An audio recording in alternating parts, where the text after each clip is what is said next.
तो आज मैं आप सभी को सुनाने जा रहा हूँ मुंशी प्रेमचंद के द्वारा लिखी हुई कहानी सांप की मड़ी। मैं जब जहाज़ पर नौकर था तो एक बार कोलंबो भी गया था। बहुत दिनों से वहाँ जाने को मन चाहता था, खासकर रावण की लंकापुरी देखने के लिए। कलकत्ते से 7 दिन में जहाज़ कोलंबो पहुँचा। मेरा एक दोस्त वहाँ किसी कारखाने में नौकर था। मैं जब जहाज़ में पहले ही उसे खत डाल दिया था, वह घाट पर आ पहुँचा था। हम दोनों गले मिले और कोलंबो की सैर करने चले। जहाज़ वहाँ 4 दिन रुकने वाला था। मैंने कप्तान साहब से 4 दिन की छुट्टी ले ली। जब हम दोनों खा पी चुके तो गपशप होने लगी। वहाँ के सीप और मोती की बात छिड़ गई। मेरे दोस्त ने कहा, यह सब चीज़ें तो यहाँ समुद्र में निकलती ही है और आसानी से मिल जाएंगी, मगर मैं तुम्हें एक ऐसी चीज़ दूंगा जो शायद तुमने कभी ना देखी हो। हाँ, उसका हाल किताबों में पढ़ा होगा। मैंने ताज्जुब से पूछा, वह कौन सी चीज़ है? सांप की मड़ी? मैं चौंक उठा और बोला, सांप का मड़ी?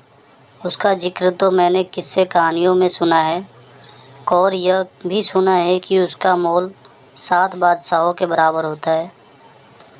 क्या सांप का असली मड़ी? वह बोले, हाँ भाई, असली मड़ी। तुम्हें मिल जाए तब तो मानोगे। मुझे विश्वास ना हुआ। वह फिर बोले, यहाँ 50 किस्म के सांप हैं, मगर मड़ी एक ही तरह के सांपों के पास होता है। उसे कालिया कहते हैं। यह बात सच है कि यह चीज़ मुश्किल से मिलती है। 50 में शायद एक के पास निकले, मगर मिलती ज़रूर है। मैंने सुना था कि सांप मड़ी को अपने सिर पर रखता है, मगर यह बात गलत निकली।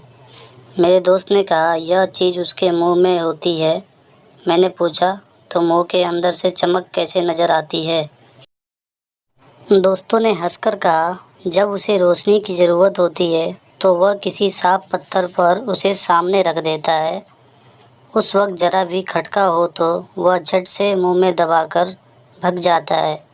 उसकी यह आदत है कि जहाँ एक बार मड़ी को निकालता है वहीं बार बार आता है। मैं आज ही अपने आदमियों से कह देता हूँ और वे लोग कहीं न कहीं से ज़रूर खबर लाएंगे। 2 दिन गुजर गए। तीसरे दिन शाम को मेरे दोस्त ने मुझसे कहा, लो भाई, मड़ी का पता चल गया। मैं झट उठ खड़ा हुआ और अपने दोस्त के साथ बाहर आया तो वह आदमी खड़ा था जो मड़ी की खबर लाया था। वह कहने लगा, अभी मैं एक सांप को मड़ी से खेलते देख आया हूँ। अगर आप इसी वक्त चले तो मड़ी हाथ आ सकता है। हम फौरन उसके साथ चल दिए। थोड़ी देर में हम एक जंगल में पहुँचे।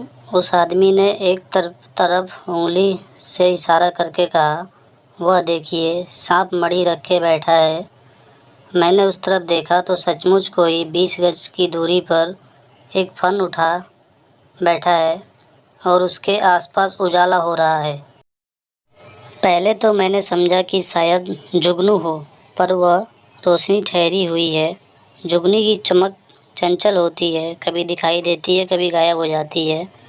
मैं बड़ी देर तक सोचता रहा कि किस उपाय से मड़ी हाथ लगे। आखिर मैंने उस आदमी से कहा, मुझसे बड़ी गलती हुई कि बंदूक नहीं लाया, नहीं तो इसे मारकर मड़ी को उठा लेता। उस आदमी ने कहा, बंदूक की कोई ज़रूरत नहीं है साहब, आप थोड़ी देर रुकिए, मैं अभी आया। यह कहकर वह कहीं और चला गया। थोड़ी देर के बाद वह कुछ हाथ में लिए लौटा। मैंने पूछा, तुम्हारे हाथ में क्या है? उसने कहा, कीचड़। मैंने पूछा, कीचड़ क्या होगा? उसने कहा, चुपचाप देखिए मैं क्या करता हूँ।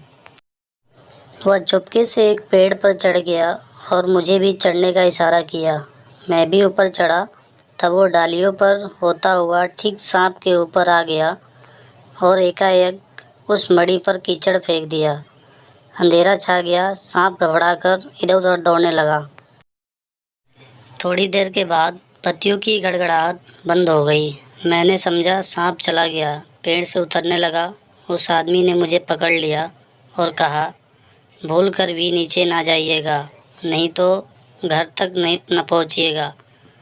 वह सांप यहीं पर कहीं न कहीं छिपा बैठा है। हम दोनों ने उसी पेड़ पर रात काटी। दूसरे दिन सुबह होते ही हम दोनों इधर उधर देखकर नीचे उतरे। साथी ने कीचड़ हटा दिया। मणि नीचे पड़ा था। मैं मैं मारे खुशी के मतवाला हो गया। जब हम दोनों घर पहुँचे तो मेरे दोस्त ने कहा, अब तो तुम्हें विश्वास आया? अब भी नहीं। मैंने कहा, हाँ, सांप के पास से इसे ले आया हूँ ज़रूर, मगर मुझे अभी तक संदेह है कि यह वही मणि है जिसका मोल 7 बादशाहों के बराबर है।